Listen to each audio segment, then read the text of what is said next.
Hi guys, welcome to Cricket Channel Venkatesh. India Australia 4th test match day 2 రోజున Australia పట్టు బిగించేసింది. Day 1లో వాళ్ళు దాని పై చేయిగా కనిపించింది. డే 2 రోజున పూర్తిగా కన్సాలిడేట్ చేసుకున్నారు వాళ్ళు. పర్టికులర్లీ బిఫోర్ లంచ్ మన బౌలింగ్ చాలా ఫ్లాట్గా కనిపించింది. అక్కడ మనం పూర్తిగా వాళ్ళకి ఇనిషియేటివ్ సరెండర్ చేసినట్టుగా అనిపించింది నాకు. ఎందుకంటే బుమ్రా బౌల్డ్ వెల్, పర్టికులర్లీ ఒక ఓవర్లో స్టీవ్ స్మిత్ని ముప్పు తిప్పలు పెట్టి 3 చెరువులు నీళ్ళు తాగించాడు. కానీ అతను కూడా అంత ఎఫెక్టివ్గా అనిపించలేదు. ఫస్ట్ డే అంత ఎఫెక్టివ్గా అనిపించలేదు. పిచ్ కూడా బౌలర్స్ పెద్ద హెల్ప్ లేదు. But Siraj bowled very poorly. ఓవర్కి 5 రన్స్ పైన ఇచ్చేసాడు. బౌలర్ రన్స్ ఇచ్చాడు. అనవసరమైన అగ్రెషన్, బౌన్సర్లు వేయడం, అవి వైడ్లుగా వెళ్ళడం. Akash Deep bowled very well on day 1, కానీ డే 2 రోజున అతను కూడా మాత్రం బాగా బౌలింగ్ చేయలేదు. Spinners did well. అంటే ఎక్కువ వాషింగ్టన్కి ఎక్కువ బౌలింగ్ ఇవ్వలేదు, but Jadeja got couple of wickets. But ఓవరాల్గా ఇండియన్ బౌలింగ్ మాత్రం ఆస్ట్రేలియాని ఇబ్బంది పెట్టలేదు. సో మంచి హ్యూజ్ పార్ట్నర్షిప్ చూసాం మనం. ఒక century partnership between Steve Smith and Pat Cummins. 50 just miss అయ్యాడు, 49కి అవుట్ అయ్యాడు. స్టీవ్ స్మిత్ అయితే సెంచరీ కంప్లీట్ చేసుకుని 140 దగ్గర అవుట్ అయ్యాడు. అన్ఫార్చునేట్ సర్కమ్స్టాన్సెస్లో అవుట్ అయ్యాడు. బట్ లంచ్ బిఫోర్ సెషన్లో వాళ్ళు 140కి పైగా రన్స్ యాడ్ చేశారు. క్విక్గా రన్స్ చేశారు. అండ్ మన బౌలింగ్ పూర్తిగా అక్కడ తేలిపోయింది. అక్కడ మనకు చాలా పెద్ద దెబ్బ తగిలింది. లంచ్కి ముందు మనం నిన్న కూడా చెప్పుకున్నాం, 350కి వాళ్ళ లోపల వాళ్ళు ఆల్అౌట్ చేసి ఉంటే మనకి మంచి ఛాన్స్ ఉండేది. 350 ఏంటి, దే స్కోర్డ్ 474. సో లంచ్ లోపల మనం పూర్తిగా వాళ్ళకి ఆ సెషన్ వాళ్ళకి సమర్పించేసుకున్నాం. సో స్టీవ్ స్మిత్ 11 సెంచరీస్ ఉన్నాయి అతనికి అగేన్స్ట్ ఇండియా. అండ్ అతనికి ఈ గ్రౌండ్లో ఎంసీజీ ఎప్పుడు కూడా బాగా కలిసి వచ్చే గ్రౌండ్. 5 సెంచరీస్ అక్కడ అతను చేశాడు. 5th 100 అది. సో ఇండియాకి అగేన్స్ట్గా అతనికి ఉన్న సెంచరీస్ ఎవరికి లేవు. నెక్స్ట్ జో రూట్కి 10 ఉన్నాయి. I think Richards and Sobers have 8 each. So 11 test centuries. So Steve Smith always has been a danger for us, bogey man for India. So ఈ సిరీస్లో ఆల్రెడీ అతను సెకండ్ సెంచరీ ఫస్ట్ 2 టెస్ట్లో fail అయిన తర్వాత తన class prove చేసుకున్నాడు అతను. And this century was much better than the first వన్లో కొంచెం స్ట్రగుల్ అయ్యాడు. ఇక్కడ మాత్రం ఈ బ్యాటెడ్ బ్యూటిఫుల్లీ. సో అటు పేస్ బౌలింగ్ కానీ స్పిన్ కానీ ఏమి ఇబ్బంది పెట్టలేదు. మన వాళ్ళు బౌన్సర్లు వేయడానికి ట్రై చేసినప్పుడు మంచి హుక్ షాట్స్, 6లు కొట్టాడు. బ్యూటిఫుల్ హుక్ షాట్స్ అతన్ని చూసాం. ప్యాట్ కమిన్స్కి ఎక్కువ బౌన్సర్లు వేసి ఉండాల్సింది. అతను ఎక్కువగా బౌన్సర్లు వేసినప్పుడు ప్యాట్ కమిన్స్ ఇబ్బంది పడ్డాడు. కానీ అప్పటికి చాలా ఆలస్యం అయిపోయింది. సో డెఫినెట్గా మన బౌలింగ్ విషయంలో కానీ స్ట్రాటజీ విషయంలో కానీ అన్ని రకాలుగా మనం లేట్గా స్పిన్కి డెఫినెట్గా హెల్ప్ కనిపించింది ఆ పిచ్ పైన.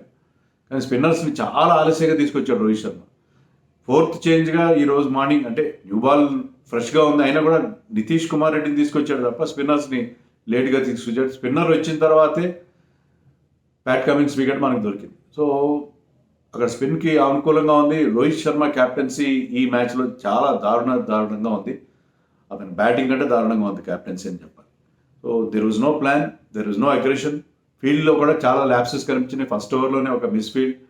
సో ఇండియా అన్ని రకాలుగా ఫ్లాట్గా కనిపించింది. ఏమాత్రం ఆ ఇంటెన్సిటీ లేకపోవడంతో ఫస్ట్ సెషన్ టోటల్గా వాళ్ళకి అప్పచెప్పేశారు. సో వాళ్ళు తర్వాత లంచ్ తర్వాత మనకి వికెట్లు వచ్చినాయి. స్టార్క్ అవుట్ అయ్యాడు. స్టీవ్ స్మిత్ కూడా ప్లే డౌన్ అయ్యాడు. అది ముందుకు వచ్చి ఆడే ప్రయత్నంలో ఇన్సైడ్ ఎడ్జ్ అతని ప్యాడ్ మీదకి వెళ్ళి దొర్లుకుంటూ వెళ్ళి బెయిల్ పడగొట్టింది. ఆకాష్ దీప్ వికెట్ వచ్చింది. అన్ఫార్చునేట్ వే, బట్ ఈ బ్యాటెడ్ బ్యూటిఫుల్లీ. 140 రన్స్ అతను చేశాడు. సో వాళ్ళు 474 రన్స్ చేశారు. బుమ్రాకి 4 వికెట్లు, జడేజాకి 3 వికెట్లు వచ్చాయి, ఆకాష్ దీప్కి 2, and Washington got 1 wicket. Nitish Kumar Reddy 7 ఓవర్లు వేశాడు, 21 రన్స్. ఎకనామికల్గా బౌలింగ్ చేసిన పెద్ద ఎఫెక్టివ్ అనిపించకపోయినా. But Siraj I think next test ఉండే అవకాశాలు చాలా తక్కువ ఉన్నాయి. చాలా పూర్ బౌలింగ్ అతని నుంచి. 5కి పైగా రన్స్ ఇచ్చాడు ఈరోజు. సో ఇండియన్ బౌలింగ్ టోటల్గా ఫెయిల్ అయింది. మనం బ్యాటింగ్ ఫెయిల్యూర్ గురించి మాట్లాడుకుంటున్నాం ఈ సిరీస్ మొత్తంలో. బౌలింగ్లో కూడా ఎక్సెప్ట్ బుమ్రా మిగతా వాళ్ళంత ఎఫెక్టివ్గా అనిపించదు. సో అదే మళ్ళీ ఇక్కడ కూడా మనకి ప్రూవ్ అయింది. మన టీం బ్యాటింగ్ స్టార్ట్ చేసినప్పుడు మరి ఎందుకు రోహిత్ శర్మ ఓపెనింగ్ స్లాట్ ఎంచుకున్నాడో మనకు తెలియదు. ఒక షార్ట్ బాల్, మరీ షార్ట్ కూడా కాదు, వేస్ట్ హైట్లో వచ్చింది, దాన్ని తన ఫేవరెట్ షార్ట్ ఆంపుల్ ఆడే ప్రయత్నాల్లో అది అనుకున్నంత వేగంగా రాలేదేమో, అది ఈజీ క్యాచ్, ఈ spoon easy catch to Scott Boland in the mid on region. So Rohit Sharma horror continue అవుతూనే ఉంది. ముందు బాగానే అనిపించాడు ఆడే 3-4 deliveries, but Yashasvi Jaiswal played beautifully and Rahul batted at number 3. ఇద్దరు కలిసి ఆడుతున్నంతసేపు చాలా చాలా బాగా అనిపించింది. Indian team looking very very good. So first wicket తొందరగా పడిన ఆ డ్యామేజ్ నుంచి వాళ్ళిద్దరూ ఆల్మోస్ట్ ఒక 50 రన్స్ యాడ్ చేశారు. But just before on the stroke of tea, Rahul got a beauty from Pat Cummins. మనం ఎప్పుడు బుమ్రా గురించి మాట్లాడుతున్నాం సిరీస్లో. బుమ్రా ఎంత మంచి ఎఫెక్టివ్గా బౌలింగ్ చేస్తున్నాడో ప్యాట్ కమిన్స్ కూడా అంత ఎఫెక్టివ్గా బౌలింగ్, ఈవెన్ ఓల్డ్ బాల్తో కూడా he has got his own bag of tricks. అతను ఒక ఉన్నట్టుండి ఒక అన్ప్లేయబుల్ డెలివరీ ప్రొడ్యూస్ చేయగల ఎబిలిటీ ఉంది. అలాంటి ఒక అన్ప్లేయబుల్ డెలివరీతోనే అతను ఈ got Rahul ball leg and middle మీద పిచ్ అయింది. So he was covering leg and middle stump, LBW out అవ్వకుండా బ్యాట్ అడ్డం పెట్టాడు మిడిల్ స్టంప్ బదులుగా. Just enough movement of the seam and it took the top of the off stump. Super delivery from జాపర్, wonderful delivery. So దాంతో ఇండియాకి tea టైంలో ఒక break. But before that Rahul batted beautifully, 24 or 25 చేశాడు.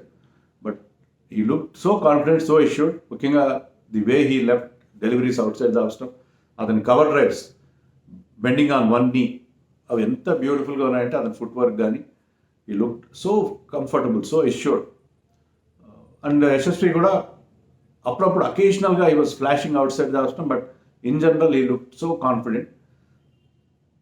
Tea తర్వాత విరాట్ కోహ్లీ వచ్చాడు. Virat Kohli look solid, very solid. And mainly ఏంటంటే అతను outside the off stump బాల్ని పుష్ కూడా చేయడం, కవర్ డ్రైవ్, తన ఫేవరెట్ కవర్ డ్రైవ్ మర్చిపోయాడు, పుష్ కూడా చేయకుండా చాలా జాగ్రత్తగా అతను ఆడుతుంది. సో ఈ ఇద్దరి మధ్య బ్రహ్మాండమైన పార్ట్నర్షిప్. యశస్వి ఎప్పుడైతే అతను కాన్ఫిడెన్స్ పుంజుకున్నాడో ఈ స్టార్టెడ్ ప్లేయింగ్ ఈ షాట్స్, 6లు కొట్టడం మొదలుపెట్టాడు. సో యశస్వి అండ్ కోహ్లీ మధ్య ఒక అద్భుతమైన పార్ట్నర్షిప్ చూసాం. They added 1 or 2 runs for the third wicket. So ఆ స్టేజ్లో India look so comfortable. So వీళ్ళిద్దరూ కనుక పెద్ద స్కోర్లు చేస్తే ఫస్ట్ ఇన్నింగ్స్ లీడ్ గురించి మనం ఆలోచిస్తూ ఉన్నాం. ఆ స్టేజ్లో ఒక రన్అట్ మన కొంప మంచింది. ఈ ఒక ఐడియా జీవితాన్ని మారుస్తుందన్న ఆ రన్అట్, అది జైస్వాల్ కూడా తొందరపడ్డం, బాల్ టైం చేశాడు అతను బాగా. తొందరగా ఫీల్డర్ ప్యాట్ కమిన్స్ వైపు వెళ్ళింది, మిడాల్లో అనుకుంటా ప్యాట్ కమిన్స్ ఉన్నాడు, అతని వైపు వెళ్ళింది. దానికి రన్ కొంచెం షార్ప్ సింగిల్. విరాట్ కోహ్లీ అది call is Jaiswal's call. Virat Kohli should have responded, but Virat Kohli చూశాడు ఫీల్డర్ దగ్గరికి వెళ్తుందని చెప్పి. అతను వెనక్కి తిరిగి చూసి కాస్త లేట్ చేశాడు. ఈ లోపల పూర్తిగా కమిట్ అయిపోయాడు Jaiswal. It was at the non strikers and Virat Kohli 4 అడుగులు ముందుకేసి వెనక్కి వెళ్ళాడు. సో దారుణమైన మిస్అండర్స్టాండింగ్, దానివల్ల రన్అట్ అయ్యాడు Jaiswal. It was batting so well, I think 84 ఎంత చేశాడు, మరో సెంచరీ చేయడానికి వాజ్ లుకింగ్ సో గుడ్. అతను అవుట్ అయిపోయాడు. విరాట్ కోహ్లీ కూడా మంచి బ్యాటింగ్ చేస్తున్న వాడు. ఎప్పుడైతే రన్అట్ వచ్చిందో ఆ రన్అట్ అతని కాన్సన్ట్రేషన్ దెబ్బతీసినట్టుగా అనిపించింది నాకు. So outside the off stump balls వదిలేస్తున్నాడు, అంటే కాన్ఫిడెన్స్ వచ్చిన తర్వాత అతను కొన్ని షాట్స్ కొట్టాడు ఒక స్టేజ్కి వెళ్ళింది, కానీ ఆ పూర్తిగా వదిలేసినా బాగుండేది. But once again chasing a ball from bowl and outside the off stump was caught behind. So Virat Kohli 36 కొట్టాడు.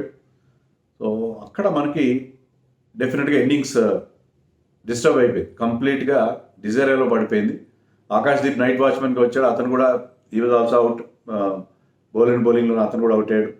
సో వరుసగా 3 వికెట్లు టపటపా పడ్డాయి. సో ఒక స్టేజ్లో చాలా కంఫర్టబుల్గా కనిపించిన మన టీం 164 for 5 ఎంతో ఇప్పుడు మన స్కోర్. సరే ఒక నైట్ వాచ్మెన్ అవుట్ అయినా సరే బ్యాటింగ్ ఉంది, ఇంకా లేకపోలేదు. Pant and Jadeja look comfortable. ఉన్న కాసేపట్లో వాళ్ళు ఎలాంటి ఇబ్బంది లేకుండా ఆడారు. ఇంకా తర్వాత మన వాషింగ్టన్ నుండి నితీష్ కుమార్ ఉన్నారు, 4 సాలిడ్ బ్యాట్స్మెన్ ఉన్నారు. కానీ ఇంకా 310 రన్స్ వెనకబడి ఉన్నాం, చాలా పెద్ద డెఫిసిట్ ఉంది అక్కడ. సో వీళ్ళు ఎంత బాగా ఆడినా కూడా ఆ డెఫిసిట్ని కవర్ చేయడం వరకే ఉంటుంది తప్ప లీడ్ విషయం మర్చిపోవాలేమో అనిపిస్తుంది. వీళ్ళిద్దరు కనుక జడేజా మంచి ఫామ్లో ఉన్నాడు, పంత్ నుంచి ఒక ఇన్నింగ్స్ డ్యూ ఉంది. సో వీళ్ళిద్దరు ఆడి మనకి ఒక బ్రహ్మాండమైన పార్ట్నర్షిప్ సాధిస్తే చెప్పలేం. బట్ ఈ స్టేజ్లో మాత్రం ఆస్ట్రేలియా చాలా ముందంజలో ఉంది, చాలా చాలా స్ట్రాంగ్గా కనిపిస్తుంది. అండ్ వాళ్ళకి వచ్చిన అవకాశాలు చక్కగా ఉపయోగించుకున్నారు. ఏదో సినిమా డైలాగ్ లాగా సెంటీమీటర్ సంధిస్తే కిలోమీటర్ దూసుకుపోతారని అట్లే వాళ్ళు చాలా చాలా ఎఫెక్టివ్గా అనిపించారు. బౌలింగ్లో, బ్యాటింగ్లో అన్నిట్లో కూడా వాళ్ళు మోర్ ప్రొఫెషనల్గా అనిపించారు. ఇండియా డెఫినెట్గా చాలా నీరసంగా అనిపించింది. అండ్ ఆ పార్ట్నర్షిప్ అండ్ రాహుల్ బ్యాటింగ్ కొన్ని బ్రైట్ స్పాట్స్ కనిపించినా సరే ఓవరాల్గా day 2 also belongs to Australia. ఇక్కడి నుంచి ఇండియా క్యాచప్ సిచ్యుయేషన్లో ఉంది. మ్యాచ్ సేవ్ చేసుకోవాలి. ఇంకా 3 days ఆట మిగిలి ఉంది, చాలా ఆట మిగిలి ఉంది, ఏమీ తక్కువేం కాదు. 3 days ఆట మిగిలి ఉంది. So India has to bat very well. రేపంతా బ్యాటింగ్ చేయాలి, చేస్తేనే ఈ మ్యాచ్ సేవ్ చేసుకోవడం. లేకపోతే రేపంతా బ్యాటింగ్ చేస్తే మనం కాస్త ముందంజ వేసే అవకాశం కూడా ఉంటుంది. బట్ అప్హిల్ టాస్క్ అనడంలో ఎలాంటి సందేహం లేదు.